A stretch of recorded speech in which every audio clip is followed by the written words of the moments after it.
From new environmental discoveries to people out trying to make a difference, all news about the environment doesn't have to be bad. We'll take a look at how people just like you are helping to make a difference in their world. Next on Georgia Outdoors.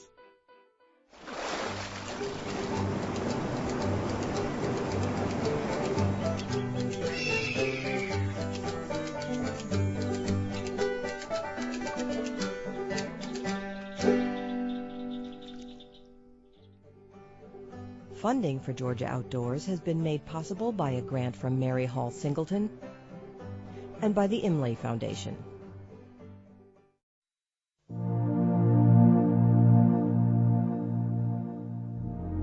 The Georgia landscape offers an array of environmental treasures.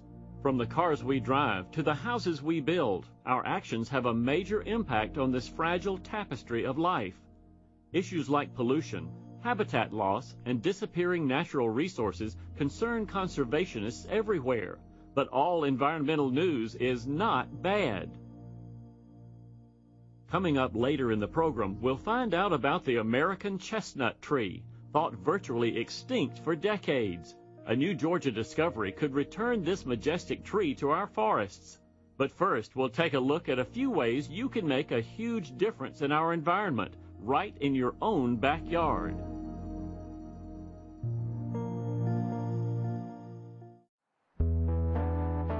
In Georgia, litter is a big problem. Despite strict laws making it illegal to leave litter or dump waste on any public or private land, Georgia's highways and green spaces often fall victim to citizens who drop their trash anywhere they like. But a few groups of concerned citizens are working hard to eliminate garbage from our roadsides and public areas. These volunteers are helping out with a trash cleanup that is part of Hands On Georgia Week, an annual event each October that involves individuals from across the state.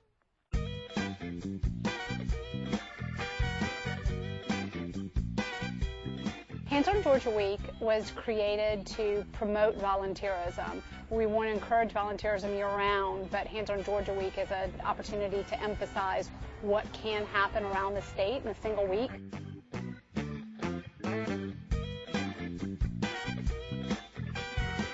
We have about 25,000 volunteers committing 100,000 hours of service during this week. This group is cleaning a section of river near Milledgeville, and they've got their work cut out for them. We are right on the Oconee River in Baldwin County at the intersection of the river and Highway 22.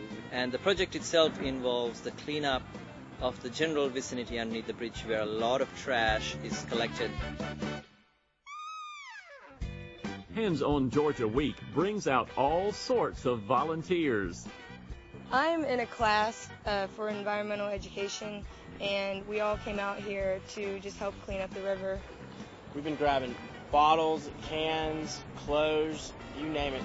They're just all over, and it just takes a little bit to get a couple people out here for 30 minutes, and look how much cleaner the place is. If you don't do like your little part now, it's going to be twice as hard for people in the future and 3 times as hard for the people after them. So it's just really important to do a little bit as you go. So don't let it build up, kind of like the dishes, you know. One volunteer even brought a boat to help out. We can look across the river and see where there's trash and debris over there hung up in a tree and on the bank. Just walking along the bank, you're not going to be able to get there. But with a boat, I can get across there. There's so much that an individual citizen can do to help themselves and help their community. And what we want to encourage is everyday folks, service clubs, church groups, individuals, schools, to get together to find what's needed in their community and not wait for somebody else to do it, but to be the change.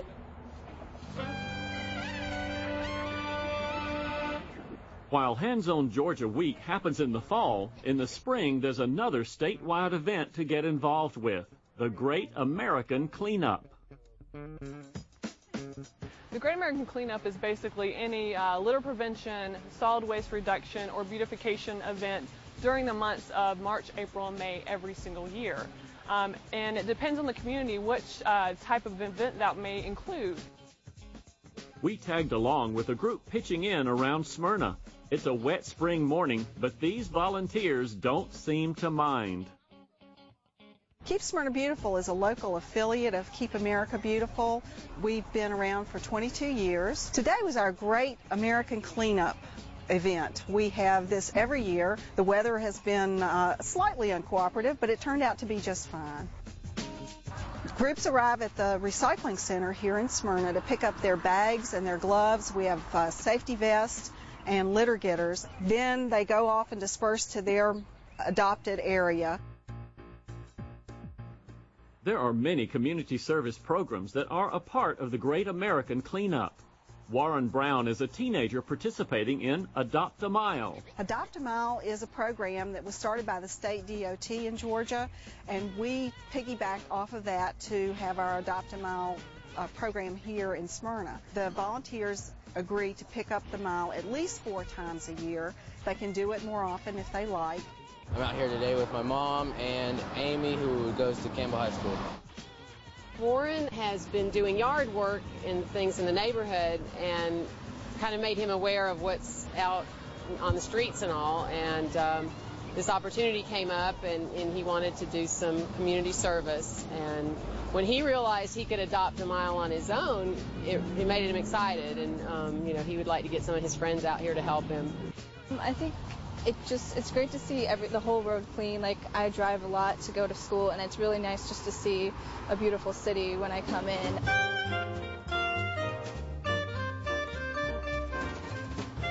The roadside isn't the only place that could use some beautification. These volunteers are helping out at their elementary school.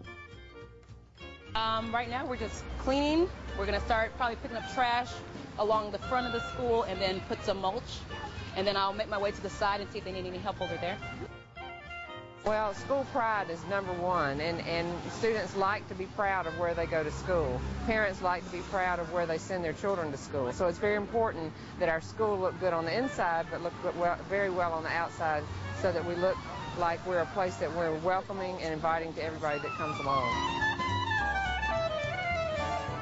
These boys here are boys from Boy Scout Troop 88. What we're doing right now is they've got some areas here that are really kind of undeveloped, just bare land, and they've got some plants. We're going to dig some holes out, put some mulch in it, plant some azaleas, and cover it up with pine straw to where it makes it a very much more of an appealing area of the building. Pile of dirt right here. Trash doesn't always come in the form of cigarette butts and candy wrappers.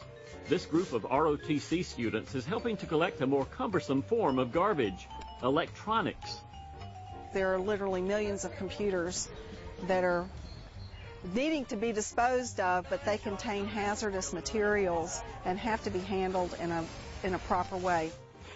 What we do is we help unload the various pieces of electronics gear, and we separate it into different items. For us, it definitely builds like teamwork, because we're all out here working together, and it's just a real great thing for us all to get together and do. I think everyone should do community service. It's fun, and you need to learn to think about someone other than yourself. I think people come out after they volunteer for an event like the Great American Cleanup. They feel a sense of pride. You know, they may have not felt that before. They know that they can make a difference and that what they're doing is important. Volunteering with community groups is a great way to help reduce the amount of trash in our communities, but you can also make a contribution at home. One way to reduce the amount of waste you produce around the house is composting. Tricia Neal is Fernbank Science Center's master composter. Composting is an art. You can't do it incorrectly. It's the way that nature takes leaves and grass and turns it basically into soil. Many people spend a lot of money buying these wonderful bags of Nature's Helper, and they could very well just make their own Nature's Helper in their very own backyard. And this is what a lot of people do, and then they don't even realize that they're composting. They just have all their leaves and the grass in a big old pile. Do any of y'all do this? From a pile of leaves in your backyard to more advanced techniques, there are a number of methods to turn your organic waste into compost. Tricia is the caretaker of a demonstration garden at Fernbank, which showcases the many ways you can take care of your trash.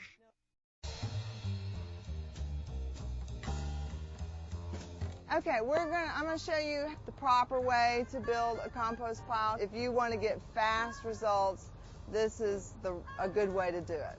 So we're going to put a couple of bags of leaves in this bin. Now this is one of my favorite bins. This is called a cement block bin, and I like this one because it's really big and it can handle a lot of material. So we're just going to dump these leaves in here.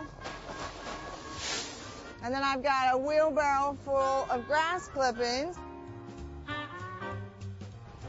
And I'm going to take my pitchfork and I'm just going to mix it up. It's kind of like making a big salad. Well, there's two ways to compost. You can do what we call hot composting, or you can do cold composting. The microorganisms, the bacteria that are actually doing the decomposing, produce a great amount of heat. It gets up to 160 degrees in there. And that, if you get that high of a temperature, you know you've done it right. Fernbank also uses volunteers. This group is collecting humus to fertilize some of the gardens here at the center.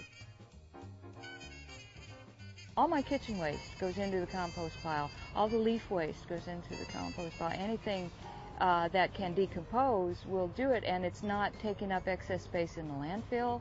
It's enriching the whole planet because you're not wasting, and it's also very satisfying. It's a wonderful thing to go out and turn the compost pile and take your little handful of old vegetable things and put in and see it become this amazing, rich stuff that you pay a fortune for in the garden centers and the nurseries and all that, and it's free. The compost demonstration area attracts a lot of visitors. These kids are getting acquainted with a different kind of composting, vermiculture, or composting with worms. So if you keep worms in a worm bin, this is great. You can give them your food scraps. They turn them into castings. So these worms have been in here just eating away. There you go. See, so all of those are castings. It's never too early to get started making a difference in your community. This group of students from Five Forks Middle School in Lawrenceville is getting a head start. I had a group of students, and I just laid it out to them and said, what can we do to make a difference to our school or our community? Let's take up a project. And so they looked around and they thought of the community as a whole, and then they began to focus in and get narrower and narrower. And finally we realized right in our own front yard, we had an area that had become overgrown. The students made it their mission to shape up the nature trail on their school campus. Middle schoolers are better with hands-on. When they started this project, all they cared about was, good, we get to get out of the classroom. But they had no clue about the nature part of it. It wasn't really until we got out here and they started pitching in and they started seeing the improvements and started identifying the plants and identifying the birds that they began to buy into it. First we went and picked up all the trash, and we got many bags of trash, put them in the dumpster. Then we went through it with clippers and got rid of all the undergrowth, like the poison ivy. We got some people to donate mulch so that we could spread it around. I like to get out here. I'm a hands-on person. I like to, get out here and actually do stuff instead of sitting in the classroom.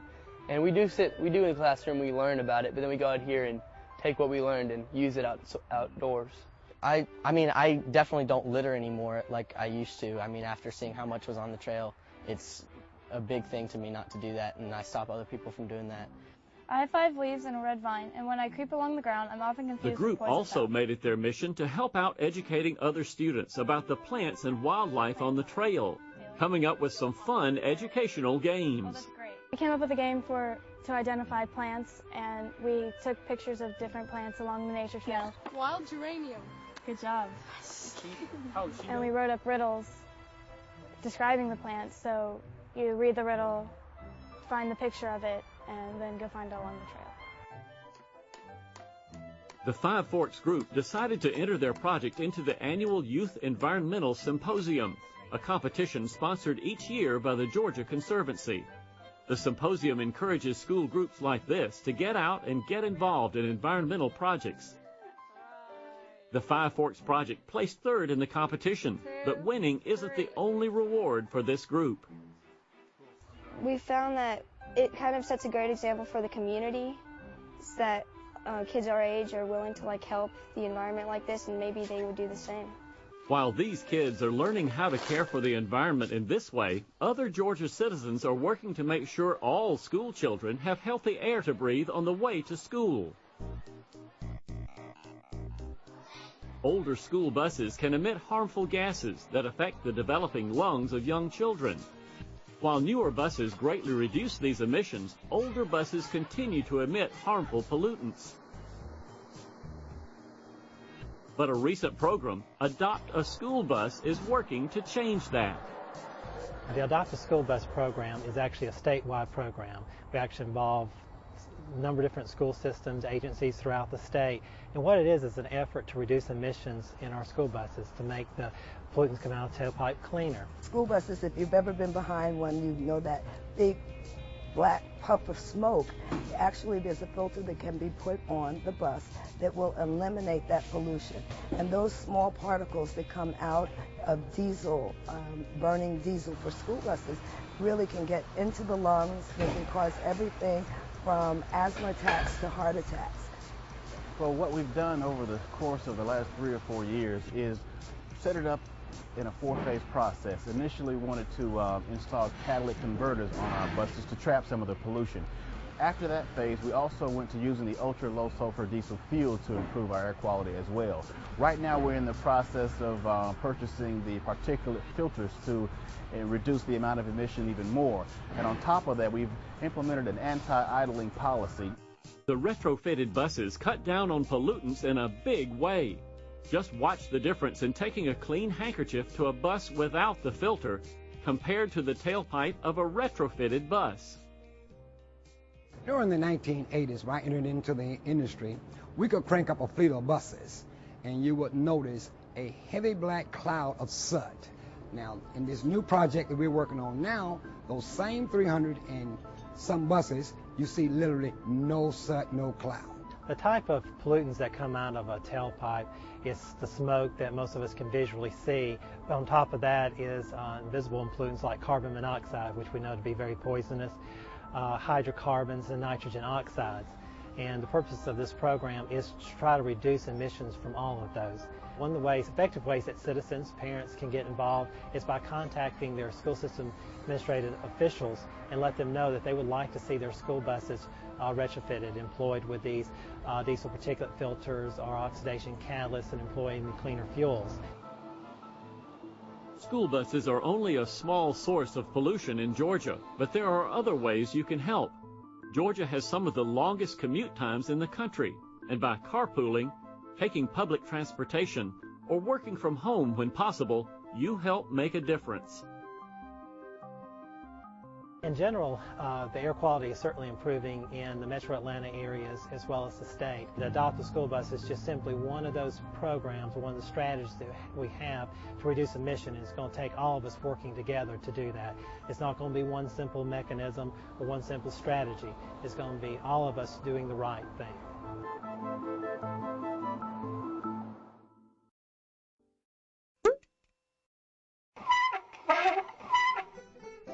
In areas across the state of Georgia, during the summer months, the ozone in the air we breathe can reach unhealthy levels.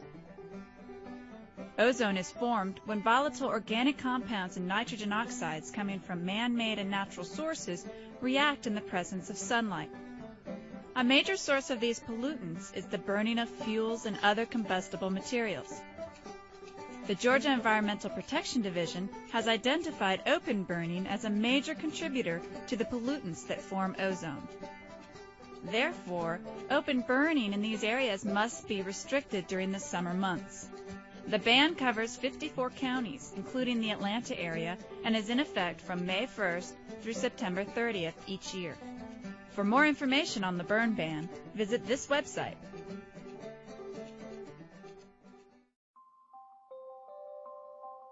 As we've seen, there are many ways people are helping to clean up their world. But other success stories involve amazing discoveries and an opportunity to correct environmental mistakes of the past.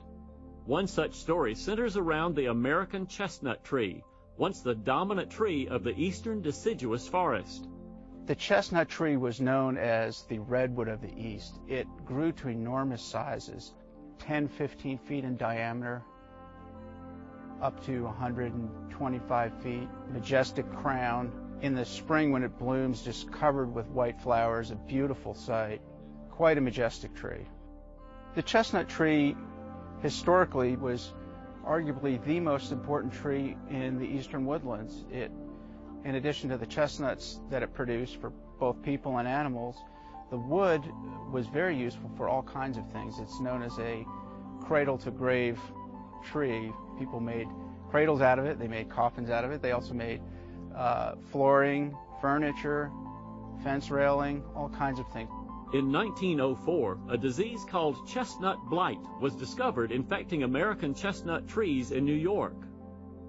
Well, the blight is another example of an invasive exotic problem. You hear a lot about kudzu and things like that, Chinese privet, and a lot of plants are sort of notorious for being invasive exotics, but there are actually a lot of forest health pests that are invasive exotics also. The Chinese chestnut brought in the chestnut blight in the late 1800s, and the chestnut was imported. The blight was brought in accidentally, and that blight quickly spread throughout the eastern U.S. and wiped out almost all of our chestnuts in the 1930s and 40s. Today, very few healthy adult chestnuts remain in the U.S. Occasionally, you may find a small shrub-like juvenile tree like this one, but most are infected with blight and will die before reaching maturity. But recently, while walking along the Pine Mountain Trail at FDR State Park, biologist Nathan Klaus discovered an adult American chestnut tree standing tall among the trees of the mountainside. In a lot of ways, it's almost like having a sighting of a Bigfoot or something. I almost didn't want to tell anybody because they'd think I was crazy. Nathan reported his find to members of the American Chestnut Foundation, a non-profit organization trying to repopulate the American chestnut tree. A visit to the site confirmed the tree to be exactly what Nathan thought. Today, this group is getting a first-hand look at his discovery. Well, right now we've got the spring wildflower pilgrimage of the Georgia Botanical Society going on. The focus of the pilgrimage is Pine Mountain, and so they're obviously very excited about visiting this tree. They're very interested in seeing the American chestnut come back to Georgia, and most of them have never seen a tree of this stature either. So we're down visiting it today, and they're obviously very excited about it, very interested to see a tree of this size. I'm going to assume that since it grew like that, it's probably had full sun for its whole life, so I'm probably 25, 30 years. I know when I first started hiking, people would show me the old tree trunks that were decaying in the woods and say those were the chestnuts. That's all that was left at that point. I don't think I've ever seen a chestnut tree with nuts before, other than the Chinese chestnuts, which I always wish are the real thing. The American Chestnut Foundation is now collaborating with the Department of Natural Resources to use this tree to try to repopulate American chestnuts. Through many years of crossbreeding the Chinese chestnut with the American chestnut, we've come up with a tree that is essentially the American chestnut and has the blight resistance of a Chinese chestnut. The goal is to use this specialized chestnut pollen to pollinate the tree at FDR State Park. To do this, bags of pollen must be placed over the buds of the flowering chestnut tree. We're taking pollen that is 15/16 American chestnut, 1/16 Chinese chestnut. We're going to climb up into the tree using ropes and pollinate these flowers. In the fall, we'll come back and collect the nuts, and then those seedlings, those nuts will be grown out into seedlings and incorporated into the breeding program. Well, this tree is especially inaccessible. Ideally, if this wasn't such an unusual tree and the fact that it's so large and that it's so far south, they probably wouldn't have messed with this tree. But this tree is a good ways from the nearest road. Normally they would come in with just a bucket truck and do the pollination that way. So we're actually having to put in ropes and climb up into the canopy of it. Its flowers are only in the upper probably 5 to 10 feet of the tree, and so we're having to get into the very upper part of the crown of this tree to actually do the pollination. That's difficult because it's up there with all the other trees. It's as big as all the other trees, and so there's nothing taller than it to climb up into and come over from. So it's a real challenge to even get that high. We're trying not to climb in the tree itself because we don't want to do any damage, don't want to break any limbs, and so we're sort of having to suspend ourselves between two of the adjacent trees to get up into the canopy. Several experts from tree climbing groups around the state have volunteered their time to the project. Tree climbing is an increasingly popular pastime, and these enthusiasts know what they're doing. All yours. So, why expend all of this effort just to help save a tree? There's just certain species out there that elicit, I guess, a sort of a regret. You wish as a conservationist that you could correct some of the wrongs from the past. I think the ivory-billed woodpecker is another good example of that. It just catches your attention. You just want to bring that animal back. The American chestnut is a story of hope for the natural world. There are many ways that we can lessen our impact on the environment. All it takes is a little attention to our actions and a drive to get out and make a change for the better. Funding for Georgia Outdoors has been made possible by a grant from Mary Hall Singleton and by the Imlay Foundation.